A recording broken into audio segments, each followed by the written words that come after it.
Hello guys, तो welcome back to my YouTube channel. तो बिना किसी देर के हम लोग नया एपिसोड शुरू करते हैं।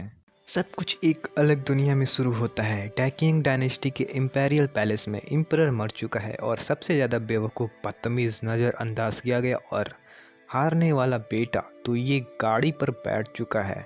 असल में ये तख्त के एक दूसरे भाई को मिलना था, पर कुछ भ्रष्ट नेताओं ने उसको यहाँ बैठने की चाल चली। अपने सर को खुजलाते हुए प्रोटोगेनिस्ट सोचता है कि ये इतना बड़ा लूजर कैसे बन गया। साफ है कि वो अर्थ से ट्रांसमाइग्रेट हो चुका है, जहाँ वो सिर्फ लड़कियों के डांस वीडियोस एडिट कर रहा था। उसको ये जॉब पसंद नहीं था। तब जब उसके लैपटॉप पर एक मैसेज नहीं आया, अगर तुम पास्ट में जा सकते तो कौन सी डायनेस्टी चॉइस करोगे, उसने बस हंसकर लिख दिया कि ये एक बेकार सवाल है।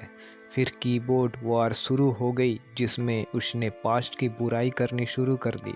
वहाँ डिस्काउंट नहीं मिलते, सब कुछ मुश्किल था, लोग बीमारियों से मर जाते और सबसे बड़ी बात, वहाँ स्क्रीन पर डांस करती लड़कियाँ नहीं होती थीं। लेकिन अब तख्त पर बैठे हुए उसको लग रहा था कि ये कोई मजाक है। जो आदमी पूरी डायनेस्टी सिस्टम से नफरत करता था, उसको यही भेज दिया गया। तभी उसके हाथ के ब्रासलेट चमकने लगता है। एक आवाज़ आती है, मैं एक आर्टिफिशियल इंटेलिजेंस सिस्टम हूँ, मुझे बैन या बैनिन बुला सकते हो। प्रोटोगेनिस्ट एकदम घबरा जाता है, क्योंकि उसके लिए ये सब रिनकारिनेशन वाला कॉन्सेप्ट बिल्कुल नया है। सिस्टम उसको एक सिंपल मिशन देता है, चैन डायनेस्टी को पूरी तरह से तबाह कर दो तो तुम अपने दुनिया में वापस चले जाओगे। दूसरी तरफ एक सेब वालों वाली लड़की सोच रही है कि ये बेकार आदमी आज इतना सोच में क्यों है। यूजुअली जब वो उसकी तरफ देखता है तो स्माइल करता है, पर आज कुछ अलग है। तू ये साइड में मुड़कर सोचता है, ये कौन है। उसके दिमाग में एट्रीब्यूट्स दिखने लगते हैं और सिस्टम बताता है कि ये उसकी एक कॉन्क्यूबाइन है, जो उस पर नज़र रखने के लिए यहाँ है। बेसिकली वो एक स्पाई है। लड़की भी सोच रही है कि ये उसको इतना अलग तरीके से क्यों देख रहा है।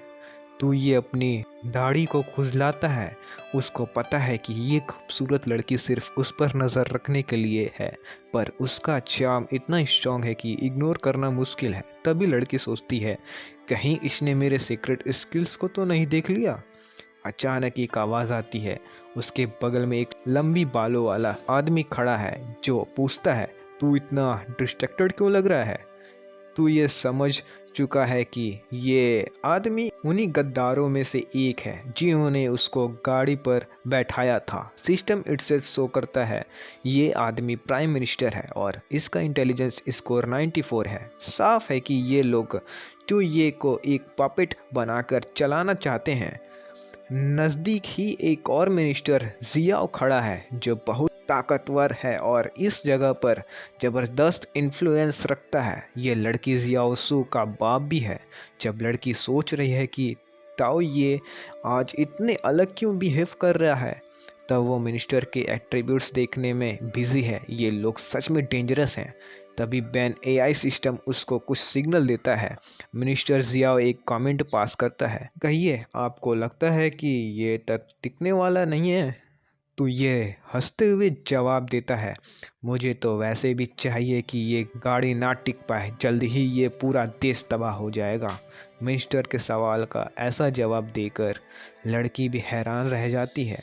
जाजू कमेंट करता है कि ताऊ ज़रूर बेचैन होगा, क्योंकि उसका भाई ताऊ, जो असल में गाड़ी का हकदार था, अभी सेना की अगुवाई कर रहा है। तू अब समझ चुका है कि उसको गाड़ी कैसे मिली और ये लोग इस सिचुएशन को अपने फ़ायदे के लिए कैसे मैनिपुलेट कर रहे हैं।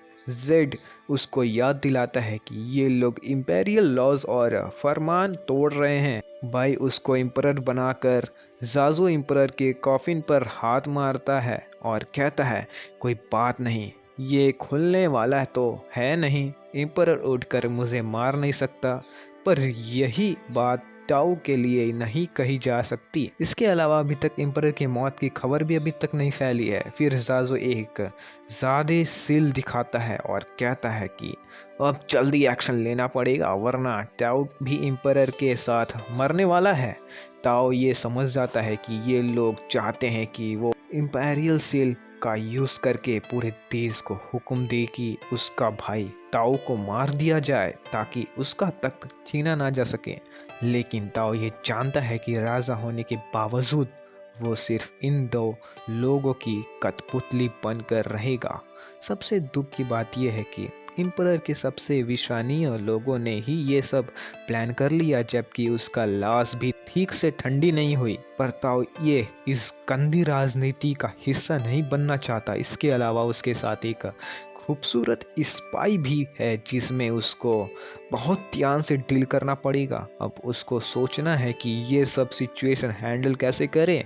उसकी नज़र जियाओ के हाथ में ज्यादा सील पर पड़ती है। एक सेकंड के अंदर ही वो सील छीन लेता है और सोचता है ये आदमी मुझे ऐसे कंट्रोल नहीं कर सकता। ताओ ये क्या कर रहे हो? जियाओ चीखता है, पर ताओ ये समझ चुका है कि अगर वो खुद मर जाए तो चैन डायनेस्टी अनस्टेबल हो जाएगी और इस तरह उसका मिशन पूरा हो जाएगा। वो जियाओ के चेहरे पर हाथ रखता है और कहता है अब जब ये सील मेरे पास है तो फैसला भी मैं ही करूँगा, कौन जाएगा और कौन मरेगा।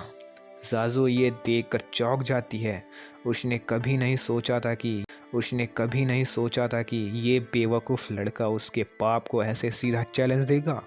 जाजू अपने बाप जियाओ को सिग्नल देती है कि वो ताओ ये के अगेंस्ट एक्शन ले, पर वो खुद डर रही है। शायद जो अब तक उसका मूर्ख और नटखट बिहेवियर था वो सिर्फ एक नकाब था, और अब जब इंपीरियल सील उसके हाथ में है सारी पावर उसके पास है।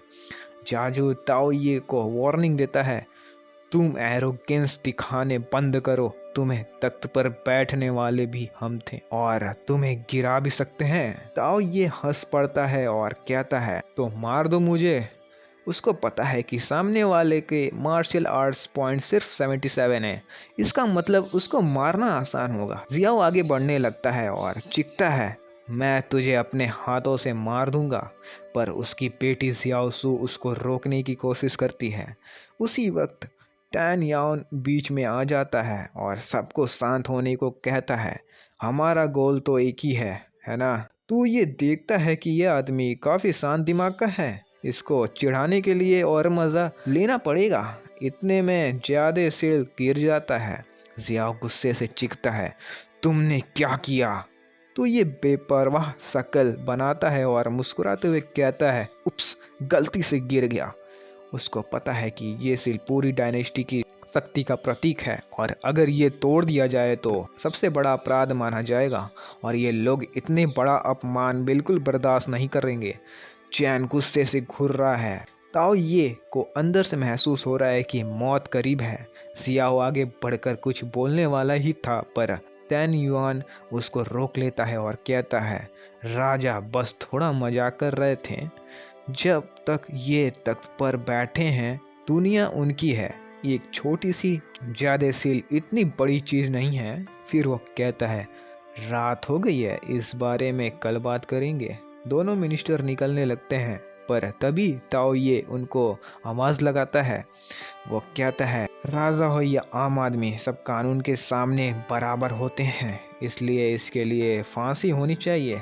लेकिन दोनों बस बिना कुछ कहे चलते रहते हैं। सीन एक अलग कमरे में शिफ्ट होता है जहां जियाओ और उसके लोग ये डिस्कस कर रहे हैं कि ताओ ये कौन सा कैसा हटाया जाए। जियाओ का चेहरा गुस्से से लाल हो चुका है। क्या तू ये नहीं जानता कि उसको हटाने का क्या इंतजाम हो सकते हैं? लड़का जियो कहता है कि वो एक डरपोक बन रहा है और फिर भी उस बच्चे को योर मैजेस्टी कहने की हिम्मत रख रहा है, पर उसका दोस्त आगे बढ़कर उसको रोकता है और कहता है ये बेवकूफ़ी बंद कर। बाहर ताओसू अपने सेना के साथ है, अगर हमने ताओये को मार दिया तो हम पर तुरंत जांच होगी और हमें भी मार दिया जाएगा। दुर्भाग्य से जब ताओये ने जेड सील तोड़ा तो उनका सबसे बड़ा बार्गेनिंग चीप चला गया। अब उनके पास सिर्फ एक ही ऑप्शन है, उसे एम्परर बने रहने देना। जाजू चौंक जाता है और पूछता है, क्या तुम कह रहे हो कि ताओये ने जानबूझकर सिल तोड़ा है ताकि हमें उसके भाई को मार ना सके? चाओ एन कहता है कि उसको पूरा यकीन है। पहले तख्त के लिए कंपटीशन चल रहा था, पर अब जब ताओ ये एम्परर बन चुका है, उसके लिए ताओ सू के साथ अच्छा संबंध रखना ज़्यादा ज़रूरी है। अगर हमने उस पर ज़्यादा प्रेशर डाला तो वो ताओ सू के साथ डील कर लेगा, उसकी सेना यहाँ ले आएगा और हम दोनों को मिटा देगा। ऐसे में हमारी सारी प्लानिंग बेकार हो जाएगी और हमारे मरने की नो गारंटी है। ताओ ये सब एक ट्रायंगुलर रिलेशनशिप मेंटेन करेगा ताकि सब पर कंट्रोल बना रहे। जियाओ सू हंसते हुए और कहता है, तू ये सब ज़्यादा सोच रहा है। वो बच्चा इतना तेज दिमाग वाला नहीं है कि इतनी आगे की प्लानिंग कर सके। लेकिन तैन युआन याद दिलाता है कि ताओ ये ने कहा था, राजा और आम आदमी कानून के सामने बराबर होते हैं। ये 100 साल पहले के मिनिस्टर डब्ल्यू सिंगो के एक मशहूर लाइन थी। वो एम्परर के साथ दुनिया पर राज करने लगा था, लेकिन जब उस पर एम्परर का भरोसा टूट गया तो उसकी बड़ी ही भयानक मौत हो गई थी। उसे टुकड़ों में काट दिया गया था। जियाओ कहता है, मैं इस बच्चे के सामने झुकने वाला नहीं हूँ जो सिर्फ अपने भाई ट्याओ सू के मिलिट्री पावर पर डिपेंड करता हूँ। क्या ट्याओन बस चुपचाप ये सब देख रहा होता है? वो जानता है कि सबने ट्याओ ये को सपोर्ट किया था क्योंकि वो एम्परर के सबसे आसान टारगेट लग रहा था, सबसे इजी कंट्रोल करने वाला बेटा। अचानक चाओ ताउन का हंसते हंसते कहता है, वाकई लेट एम्परर ने कमाल के वंशाज छोड़े हैं। सीन शिफ्ट होता है हमारे एम्परर टाओ ये के बेडरूम में। वो शांति से अपने बिस्तर पर लेट कर सो रहा है, पर असल में वो इस दुनिया से पूरी तरह बोर हो चुका है। खाना बेकार है, गेम्स और ज़्यादा बेकार है, म्यूज़िक सुनने लायक भी नहीं है, यहाँ के लिखित पत्र उसको समझ नहीं आते, फ़ोन कंप्यूटर या टीवी कुछ भी नहीं है। वो सोचता है, ये जगह तो मुझे मार डालेगी यार। पर तभी उसकी नज़र एक और चीज़ पर पड़ती है। उसके पास एक लड़की लेटी है, जियाओ सू। उसका नाम कंफ्यूज ना हो इसलिए उसे सू बुलाएंगे।